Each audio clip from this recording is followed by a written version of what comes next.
Vanessa, delighted to have you here today. It's great to be here, Sarah. Thank you for having me. You are a Chief Information Officer.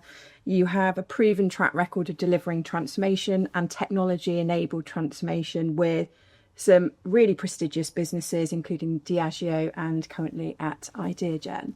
In your opinion, how has market disruption reshaped your technology priorities when it comes to delivery in transformation?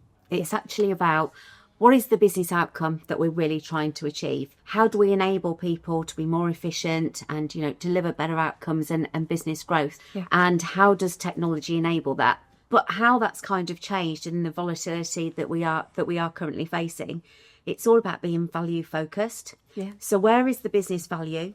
Mm-hmm. How do we prioritise all of our change based on where's the biggest bang for the buck? But when there's that level of change, it's also about how do you break big change down into incremental parts? Mm-hmm. So actually, if there's a level of uncertainty, can we deliver some value now? How do we get access to that value as quickly as we can? And maybe, be dropping it in kind of chunks of change and chunks of value to the organisation. So then you're de-risking the whole deployment and, kind of change journey that's ahead of us. In your view, how do you modernise legacy systems without disrupting the day-to-day delivery? The key point often with a legacy system is it usually pervades into an organisation and actually much further and broader than you actually think it does on the surface. What is the change we're going to deliver? Where does that legacy sit? And what order are we going to start and kind of go after that change?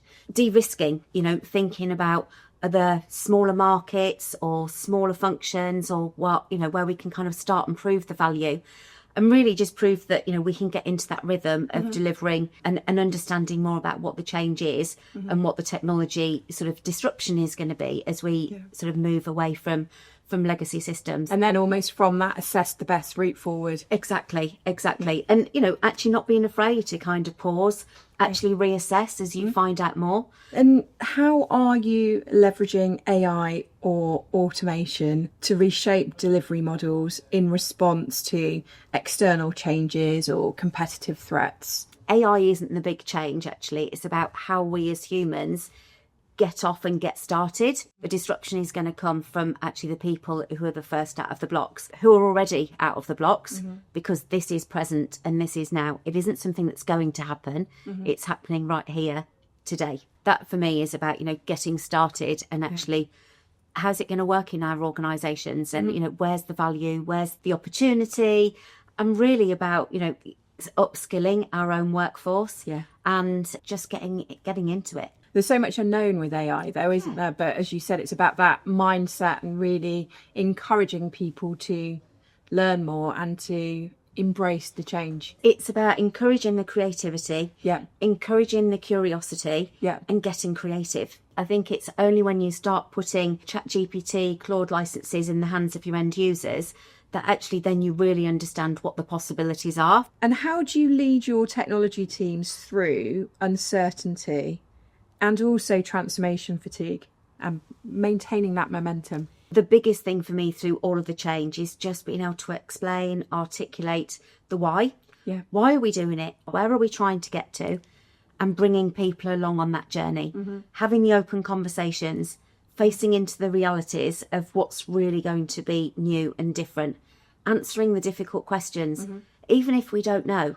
It's about how do you bring people to understand and explore the answers to the questions that you don't know the answers to yet. And how do you assess and prioritise technology investments when you are under budgetary constraints or, in a disrupted market?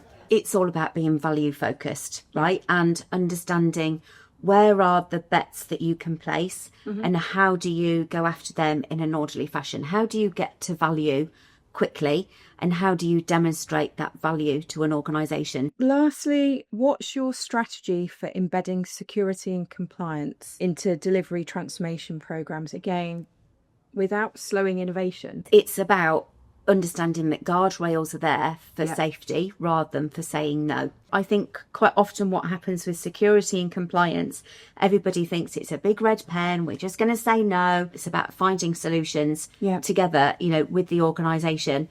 So you minimise risk. It's not about saying no. Well, Vanessa, it's been an absolute pleasure to speak to you today. Thank you so much for sharing your insights and expertise. You're very welcome, Sarah. Thank you for having me.